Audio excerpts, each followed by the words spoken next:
Kitab Madarijus Salikin, Pendakian Menuju Allah. Penulis Ibnu Qayyim Al-Jauziyah. Kitab ini berjumlah 3 jilid. Jumlah halaman 464. Halaman 1, buku pertama. Penjabaran menyeluruh Iyyaka na'budu wa iyyaka nasta'in. Al-Fatihah yang mencakup berbagai tuntutan. Mengingat kesempurnaan manusia itu hanya tercapai dengan ilmu yang bermanfaat dan amal salih seperti yang terkandung di dalam surat Al-Asr, maka Allah bersumpah bahwa setiap orang akan merugi, kecuali siapa yang mampu menyempurnakan kekuatan ilmiahnya dengan iman dan kekuatan amaliyahnya dengan amal salih, serta menyempurnakan kekuatan selainnya dengan nasihat kepada kebenaran dan kesabaran menghadapinya. Yang paling penting adalah iman dan amal yang tidak bisa berkembang kecuali dengan sabar dan nasihat. Selayaknya bagi manusia untuk meluangkan sedikit waktunya agar dia mendapatkan tuntutan yang bernilai tinggi dan membebaskan dirinya dari kerugian. Caranya ialah dengan memahami Al-Quran dan mengeluarkan kandungannya. Karena hanya inilah yang bisa mencukupi kemaslahatan hamba di dunia dan di akhirat, serta yang bisa menghantarkan mereka ke jalan lurus. Berkat pertolongan Allah, kami bisa menjabarkan makna Al-Fatihah, menjelaskan berbagai macam isi yang terkandung di dalam surat ini berupa berbagai macam tuntutan, bantahan terhadap golongan-golongan yang sesat dan ahli bid'ah, etape orang-orang yang berjalan kepada Allah, kedudukan orang-orang yang berilmu, perbedaan antara sarana dan tujuan. Tidak ada sesuatu pun yang bisa mewakili kedudukan surat Al-Fatihah ini. Karena itu, Allah tidak menurunkan di dalam Taurat, Injil maupun Zabur yang menyerupai Al-Fatihah. Halaman 2. Surat Al-Fatihah mencakup berbagai macam induk tuntutan yang tinggi. Ia mencakup pengenalan terhadap sesembahan yang memiliki 3 nama, yaitu Allah, Ar-Rabb, dan Ar-Rahman. 3 asma ini merupakan rujukan Asmaul Husna dan sifat-sifat yang tinggi serta menjadi porosnya. Surat Al-Fatihah menjelaskan ilahiyah, rububiyah, dan rahmah. Iyyaka na'budu merupakan bangunan di atas ilahiyah, Iyyaka nasta'in di atas rububiyah, dan mengharapkan petunjuk kepada jalan yang lurus merupakan sifat rahmat. Alhamdu mencakup 3 hal, yang terpuji dalam ilahiyahnya, yang terpuji dalam rububiyahnya, dan yang terpuji dalam rahmatnya. Surat Al-Fatihah juga mencakup penetapan hari pembalasan amal hamba yang baik dan yang buruk, keesaan Allah dalam hukum yang berlaku untuk semua makhluk, hikmahnya yang adil, yang semua ini terkandung dalam Maliki Yaumiddin. Surat Al-Fatihah juga mencakup penetapan nubuwah yang bisa dilihat dari beberapa segi. 1. Keberadaan Allah sebagai Rabbul Alamin. Dengan kata lain, tidak layak bagi Allah untuk membiarkan hamba-hambanya dalam keadaan sia-sia dan terlantar, tidak memperkenalkan apa yang bermanfaat bagi kehidupan dunia dan akhirat mereka, serta apa yang mendatangkan mudarat di dunia dan di akhirat. 2. Bisa disimpulkan dari asmanya, Allah yang berarti disembah dan dipertuhankan. Hamba tidak mempunyai cara untuk bisa mengenal sesembahannya kecuali lewat para rasul. 3. Bisa disimpulkan dari asmanya Ar-Rahman, rahmat Allah mencegahnya untuk menelantarkan hambanya dan tidak memperkenalkan kesempurnaan yang harus mereka cari. Zat yang diberi asma Ar-Rahman tentu memiliki tanggung jawab untuk mengutus para rasul dan menurunkan kitab-kitab. Tanggung jawab ini lebih besar daripada tanggung jawab untuk menurunkan hujan, menumbuhkan tanaman, dan mengeluarkan biji-bijian. Konsekuensi rahmat untuk menghidupkan hati dan ruh lebih besar daripada konsekuensi menghidupkan badan. 4. Bisa disimpulkan dari penyebutan Yaumiddin yaitu hari di mana Allah akan memberikan pembalasan terhadap amal hamba. Dia memberikan pahala kepada mereka atas kebaikan dan menyiksa mereka atas keburukan dan kedurhakaan. Tentu saja, Allah tidak akan menyiksa seseorang sebelum ditegakkan hujah atas dirinya. Hujah ini tegak lewat para rasul dan kitab-kitabnya. 5. Bisa disimpulkan dari Iyyaka na'budu. Beribadah kepada Allah tidak boleh dilakukan kecuali dengan cara yang diridhoi dan dicintainya. Beribadah kepadanya berarti bersyukur, mencintai dan takut kepadanya, berdasarkan fitrah sejalan dengan akal yang sehat. Cara beribadah ini tidak bisa diketahui kecuali lewat para rasul dan berdasarkan penjelasan mereka. Halaman 3. 6. Bisa disimpulkan dari Ihdinas siratal mustaqim. Hidayah adalah keterangan dan bukti, kemudian berupa taufik dan ilham. Bukti dan keterangan tidak diakui kecuali yang datang dari para rasul. Jika ada bukti dan keterangan serta pengakuan, tentu akan ada hidayah dan taufik. Iman tumbuh di dalam hati, dicintai dan berpengaruh di dalamnya. Hidayah dan taufik berdiri sendiri, yang tidak bisa diperoleh kecuali dengan bukti dan keterangan. Keduanya mencakup pengakuan kebenaran yang belum kita ketahui, baik secara rinci maupun global. Dari sini dapat diketahui keterpaksaan hamba untuk memanjatkan permohonan ini jika dia dalam keadaan terdesak, serta menunjukkan kebatilan orang yang berkata, "Jika kita sudah mendapat petunjuk, lalu untuk apa kita memohon hidayah?" Kebenaran yang belum kita ketahui jauh lebih banyak dari yang sudah diketahui. Apa yang tidak ingin kita kerjakan karena menganggapnya remeh atau malas, sebenarnya serupa dengan apa yang kita inginkan atau bahkan lebih banyak. Sementara kita membutuhkan hidayah yang sempurna. Siapa yang menganggap hal-hal ini sudah sempurna di dalam dirinya, maka permohonan hidayah ini merupakan permohonan yang bersifat peneguhan dan berkesinambungan. Memohon hidayah mencakup permohonan untuk mendapatkan segala kebaikan dan keselamatan dari kejahatan. 7. Dengan cara mengetahui apa yang diminta, yaitu jalan yang lurus. Tapi jalan itu tidak bisa disebut jalan kecuali jika mencakup 5 hal. Lurus, menghantarkan ke tujuan, dekat, cukup untuk dilalui, dan merupakan satu-satunya jalan yang menghantarkan ke tujuan. Satu cirinya yang lurus, karena garis lurus merupakan jarak yang paling dekat di antara dua titik, sehingga ada jaminan untuk menghantarkan ke tujuan. 8. Bisa disimpulkan dari orang-orang yang diberi nikmat dan perbedaan mereka dari golongan yang mendapat murka dan golongan yang sesat. Ditilik dari pengetahuan tentang kebenaran dan pengalamannya, maka manusia bisa dibagi menjadi 3 golongan ini, yaitu golongan yang diberi nikmat, yang mendapat murka, dan yang sesat. Hamba ada yang mengetahui kebenaran dan ada yang tidak mengetahuinya. Yang mengetahui kebenaran ada yang mengamalkan kewajibannya dan ada yang menentangnya. Inilah macam-macam orang mukallaf. Orang yang mengetahui kebenaran dan mengamalkannya adalah orang yang mendapat rahmat. Dialah yang mensucikan dirinya dengan ilmu yang bermanfaat dan amal yang salih, dan dialah yang beruntung. Orang yang mengetahui kebenaran namun mengikuti hawa nafsunya, maka dia adalah orang yang mendapat murka. Sedangkan orang yang tidak mengetahui kebenaran adalah orang yang sesat. Orang yang mendapat murka adalah orang yang tersesat dari hidayah amal. Orang yang tersesat mendapat murka karena kesesatannya dari ilmu yang harus diketahuinya dan amal yang harus dikerjakannya. Masing-masing di antara keduanya sesat dan mendapat murka. Halaman 4. Tapi orang yang tidak beramal berdasarkan kebenaran, setelah dia mengetahui kebenaran itu, jauh lebih layak mendapat murka. Karena itu, orang-orang Yahudi lebih layak mendapat murka. Sedangkan orang yang tidak mengetahui kebenaran lebih pas disebut orang yang sesat.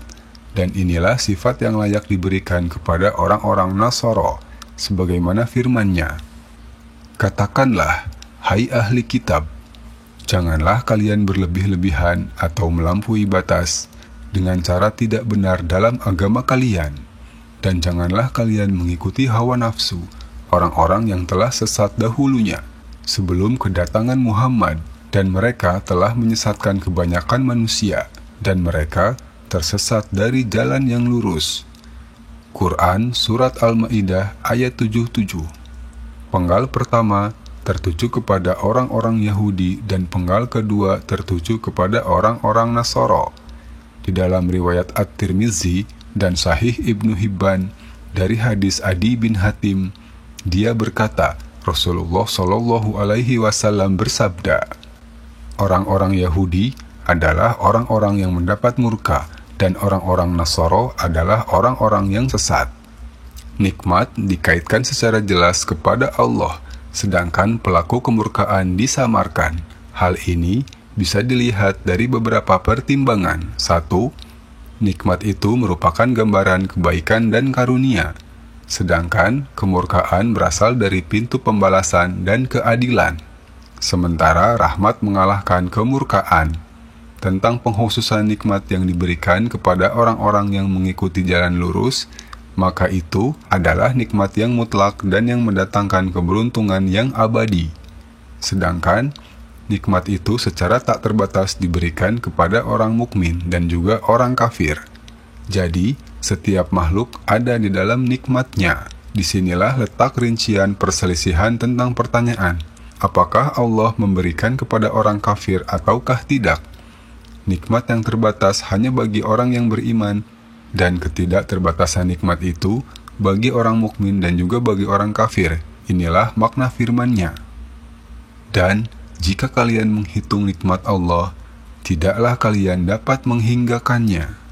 Sesungguhnya manusia itu sangat zalim dan sangat mengingkari nikmat Allah. Quran Surat Ibrahim ayat 34. 2. Allah lah satu-satunya yang memberikan nikmat sebagaimana firman-Nya. Dan apa saja nikmat yang ada pada kalian, maka dari Allah lah datangnya. Quran Surat An-Nahl ayat 53. Halaman 5. Sedangkan kemurkaan kepada musuh-musuhnya, maka bukan Allah saja yang murka, tapi para malaikat, nabi, rasul, dan para walinya juga murka kepada musuh-musuh Allah. 3. Ditiadakannya pelaku kemurkaan menunjukkan keremehan orang yang mendapat murka dan kehinaan keadaannya. Hal ini berbeda dengan disebutkannya pemberi nikmat yang menunjukkan kemuliaan orang yang mendapat nikmat. Perhatikanlah secara seksama rahasia penyebutan sebab dan balasan bagi 3 golongan ini dengan lafaz yang ringkas. Pemberian nikmat kepada mereka mencakup nikmat hidayah, berupa ilmu yang bermanfaat dan amal yang salih atau petunjuk dan agama yang benar, di samping kesempurnaan nikmat pahala. Lafaz an'amta alaihim mencakup 2 perkara ini. Penyebutan murka Allah terhadap orang-orang yang dimurkai juga mencakup 2 perkara. Pertama, pembalasan dengan disertai kemurkaan, yang berarti ada siksa dan pelecehan. Kedua, sebab yang membuat mereka mendapat murkanya. Allah terlalu pengasih untuk murka tanpa ada kejahatan dan kesesatan yang dilakukan manusia. Seakan-akan murka Allah itu memang layak diberikan kepada mereka karena kesesatan mereka. Penyebutan orang-orang yang sesat juga mengharuskan murka Allah dan siksanya terhadap mereka. Dengan kata lain, siapa yang sesat layak mendapat siksa sebagai konsekuensi dari kesesatannya. Perhatikanlah kontradiksi antara hidayah dan nikmat dengan murka dan kesesatan.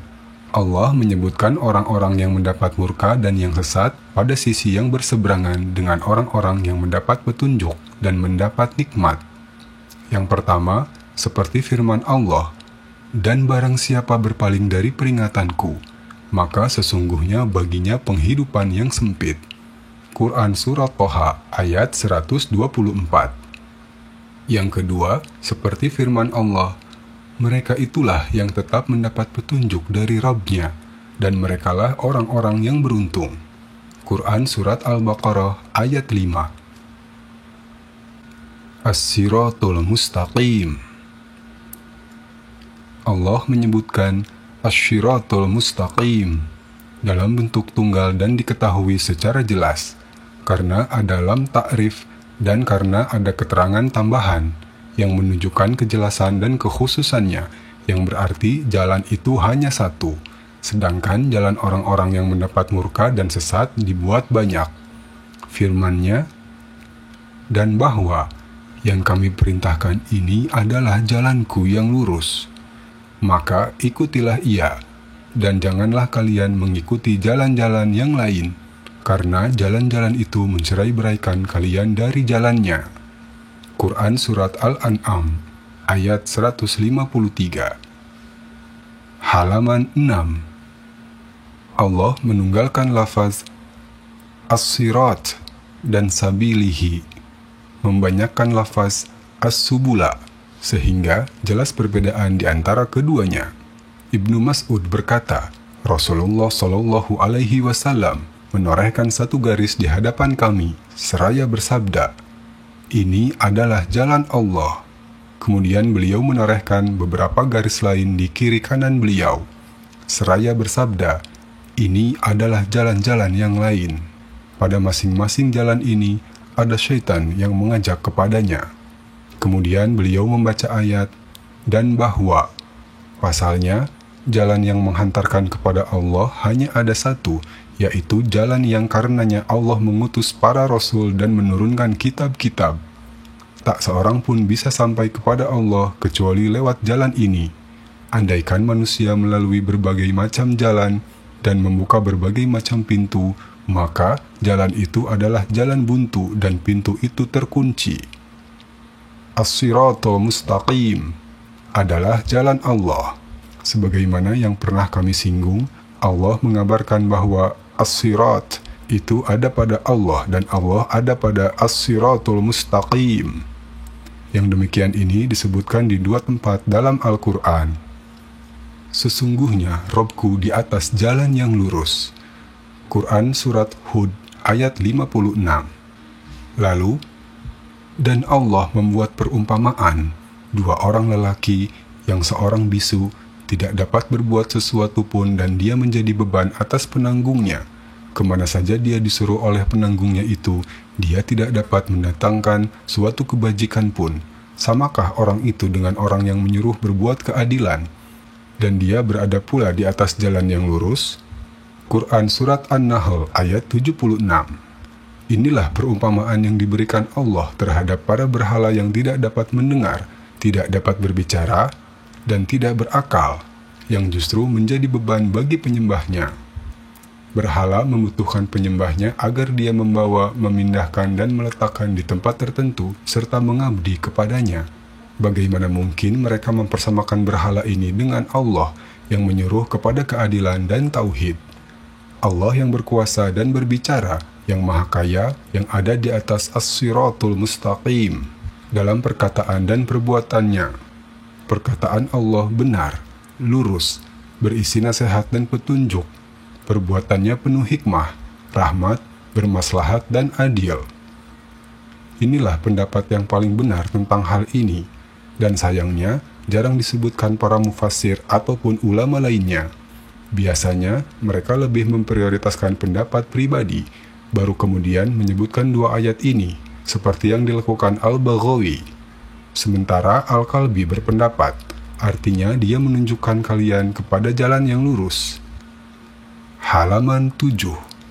Kami katakan, petunjuknya kepada jalan yang lurus merupakan keharusan keberadaan Allah di atas as-siratul mustaqim. Petunjuknya dengan perbuatan dan perkataannya, dan dia berada di atas as-siratul mustaqim dalam perbuatan dan perkataannya. Jadi pendapat ini tidak bertentangan dengan pendapat orang yang mengatakan bahwa dia berada di atas as-siratul mustaqim.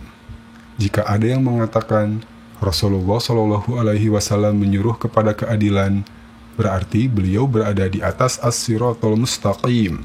Hal ini dapat kami tanggapi sebagai berikut.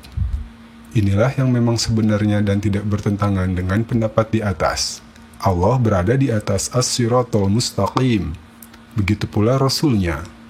Beliau tidak menyuruh dan tidak berbuat kecuali menurut ketentuan dari Allah. Berdasarkan pengertian inilah, perumpamaan dibuat untuk menggambarkan pemimpin orang-orang kafir yaitu berhala yang bisu yang tidak mampu berbuat apapun untuk menunjukkan kepada hidayah dan kebaikan. Sedangkan pemimpin orang-orang yang baik, Rasulullah Shallallahu Alaihi Wasallam, menyuruh kepada keadilan, yang berarti beliau berada di atas as-siratal mustaqim. Karena orang yang mencari as-siratal mustaqim masih mencari sesuatu yang lain, maka banyak orang yang justru menyimpang dari jalan lurus itu, karena jiwa manusia diciptakan dalam keadaan takut jika sendirian dan lebih suka mempunyai teman karib. Maka Allah juga mengingatkan tentang teman karib saat melewati jalan ini. Orang-orang yang layak dijadikan teman karib adalah para nabi, syiddiqin, syuhada, dan syahilin. Mereka inilah orang-orang yang diberi nikmat oleh Allah. Dengan begitu, rasa takut dari gangguan orang-orang di sekitarnya karena dia sendirian saat meniti jalan menjadi sirna. Dia tidak risau karena harus berbeda dengan orang-orang yang menyimpang dari jalan tersebut. Mereka adalah golongan minoritas dari segi kualitas, sekalipun mereka merupakan golongan mayoritas dari segi kuantitas. Seperti yang dikatakan sebagian salaf, ikutilah jalan kebenaran dan jangan takut karena minimnya orang-orang yang mengikuti jalan ini. Jauhilah jalan kebatilan dan jangan tertipu karena banyaknya orang-orang yang mengikutinya. Jika engkau meniti jalan kebenaran, teguhkan hatimu dan tegarkan langkah kakimu. Jangan menoleh ke arah mereka sekalipun mereka memanggil-manggilmu. Karena jika sekali saja engkau menoleh, tentu mereka akan menghambat perjalananmu. Karena memohon petunjuk jalan yang lurus merupakan permohonan yang paling tinggi nilainya. Maka Allah mengajarkan kepada hamba-hambanya bagaimana cara berdoa kepadanya dan memerintahkan agar mereka mengawalinya dengan pujian dan pengagungan kepadanya, kemudian menyebutkan ibadah dan pengesaannya. Jadi ada dua macam tawasul dalam doa. Halaman 8. 1. Tawasul dengan asma dan sifat-sifatnya serta memujinya. 2. Tawasul dengan beribadah dan mengesakannya. Surat Al-Fatihah juga memadukan dua tawasul ini. Setelah dua tawasul ini digunakan, bisa disusul dengan permohonan yang paling penting, yaitu hidayah. Siapapun yang berdoa dengan cara ini, maka doanya layak dikabulkan. Cakupan surat Al-Fatihah terhadap macam-macam tauhid. Tauhid itu ada dua macam. 1. Tauhid dalam ilmu dan keyakinan. 2. Tauhid dalam kehendak dan tujuan. Yang pertama disebut tauhid ilmu, karena keterkaitannya dengan pengabaran dan pengetahuan. Tauhid kedua, yang disebut tauhid kehendak dan tujuan, dibagi menjadi dua macam. Tauhid dalam rububiyah dan tauhid dalam uluhiyah. Tauhid ilmu berkisar pada penetapan sifat-sifat kesempurnaan, penafian penyerupaan, peniadaan aib dan kekurangan. Hal ini bisa diketahui secara global maupun secara terinci. Secara global dapat dikatakan penetapan pujian hanya bagi Allah. Adapun secara terinci dapat dikatakan penyebutan sifat uluhiyah, rububiyah, rahmah, dan kekuasaan. 4 sifat ini merupakan pusaran asma dan sifat. Pujian di sini berarti pujian terhadap zat yang dipuji dengan menyebutkan sifat-sifat kesempurnaan dan keagungannya, disertai kecintaan, ridho, dan ketundukan kepadanya. Seseorang tidak bisa disebut orang yang memuji jika dia mengingkari sifat-sifat yang dipuji, tidak mencintai, tidak tunduk, dan ridho kepadanya. Jika sifat-sifat kesempurnaan yang dipuji lebih banyak, maka pujian pun semakin sempurna. Begitu pula sebaliknya. Karena itu, segala pujian hanya tertuju kepada Allah karena kesempurnaan dan banyaknya sifat-sifat yang dimilikinya, yang selain Allah tidak mampu menghitungnya. Karena itu pula, Allah mencela sesembahan orang-orang kafir dengan meniadakan sifat-sifat kesempurnaan darinya. Allah mencelanya sebagai sesuatu yang tidak bisa mendengar, melihat, berbicara, memberi petunjuk, mendatangkan manfaat dan mudarat. Maka Allah menjelaskan hal ini seperti dalam perkataan Ibrahim Al-Khalil. Wahai Bapakku, mengapa kamu menyembah sesuatu yang tidak mendengar, tidak melihat, dan tidak dapat menolongmu sedikit pun? Quran Surat Maryam ayat 42. Halaman 9. Andai kata sesembahan Ibrahim seperti sesembahan bapaknya Azar, tentu bapaknya akan menjawab, toh sesembahanmu seperti itu pula. Maka buat apa kamu mengingkari aku? Sekalipun begitu sebenarnya Azar juga tahu siapa Allah, sama seperti orang-orang kafir Quraisy yang tahu siapa Allah, tetapi mereka menyekutukannya.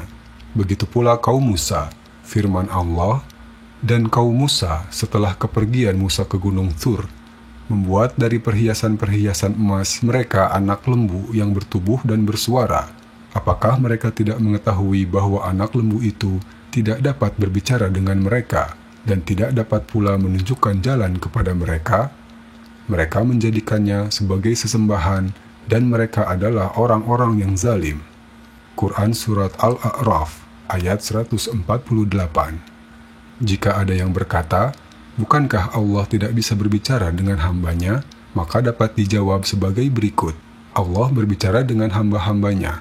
Di antara mereka ada yang diajak berbicara dengan Allah dari balik hijab.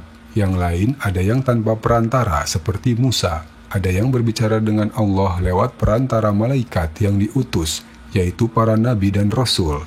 Dan Allah berbicara dengan seluruh manusia lewat para rasulnya. Allah menurunkan firman-Nya kepada mereka yang disampaikan para rasul. Ini adalah firman Allah, dan Dia memerintahkan agar kami menyampaikannya kepada kalian. Berangkat dari sinilah orang-orang salaf berkata, siapa mengingkari keadilan Allah yang dapat berbicara, berarti dia mengingkari risalah para rasul. Begitu pula kaitannya dengan sifat-sifat Allah selainnya. Dari sini dapat diketahui bahwa hakikat pujian mengikuti ketetapan sifat-sifat kesempurnaan dan penafian hakikat pujian ini juga mengikuti penafian sifat-sifat kesempurnaan. Hakikat asma Allah. Pembuktian asma Allah yang 5, Allah, Ar-Rabb, Ar-Rahman, Ar-Rahim, dan Al-Malik dilandaskan kepada 2 dasar. Dasar pertama, asma Allah menunjukkan sifat-sifat kesempurnaannya. Asma ini merupakan sifat yang semuanya baik, husna. Sebab jika asma itu hanya sekedar lafaz yang tidak mempunyai makna apapun, maka ia tidak bisa disebut husna dan tidak menunjukkan kesempurnaan.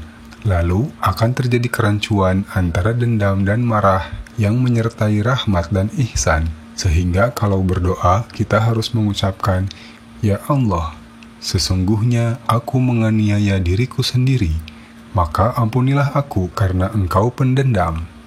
Penafian makna Asmaul Husna termasuk kufur yang terbesar. Jika Allah mensifati dirinya Al-Qawiyyu, berarti memang Dia benar-benar mempunyai kekuatan. Begitu pula sifat-sifat lainnya. Halaman 10.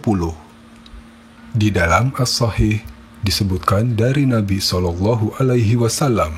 beliau bersabda, sesungguhnya Allah tidak tidur dan tidak seharusnya Dia tidur. Dia merendahkan timbangan dan meninggikannya. Amal pada malam hari disampaikan kepadanya sebelum siang hari, dan amal siang hari disampaikan kepadanya sebelum malam hari. Hijabnya adalah cahaya, yang andaikan hijab ini disingkap, maka kemuliaan wajahnya benar-benar membakar pandangan makhluk yang memandangnya. Menafikan makna asmanya juga termasuk kufur yang paling besar. Gambaran kufur lainnya adalah menamakan berhala dengan asma Allah, sebagaimana mereka menamakan alihah atau sesembahan. Ibnu Abbas dan Mujahid berkata, mereka mengambil asma Allah lalu menamakan berhala-berhala mereka dengan asmanya, dengan sedikit mengurangi atau menambahi. Mereka mengambil nama Lata dari Allah, Uzza dari Al-Aziz, Manat dari Al-Mannan. Dasar kedua, satu dari berbagai asma Allah, di samping menunjukkan kepada zat dan sifat yang disesuaikan dengannya, maka ia juga menunjukkan 2 bukti lainnya yang sifatnya kandungan dan keharusan. As-Sami menunjukkan kepada zat Allah dan pendengarannya juga kepada zat semata dan kepada pendengaran yang menjadi kandungannya. Begitu pula sifat-sifat lainnya. Jika sudah ada kejelasan tentang dua dasar ini, maka asma Allah menunjukkan kepada keseluruhan Asmaul Husna dan sifat-sifat yang tinggi. Hal ini menunjukkan kepada ilahiyahnya dengan penafian kebalikannya. Maksud sifat-sifat ilahiyah adalah sifat-sifat kesempurnaan yang terlepas dari penyerupaan dan pemisalan, aib dan kekurangan. Karena Allah menambahkan semua Asmaul Husna ke asmanya yang agung ini. Asma Allah layak untuk semua makna Asmaul Husna dan menunjukkan kepadanya secara global.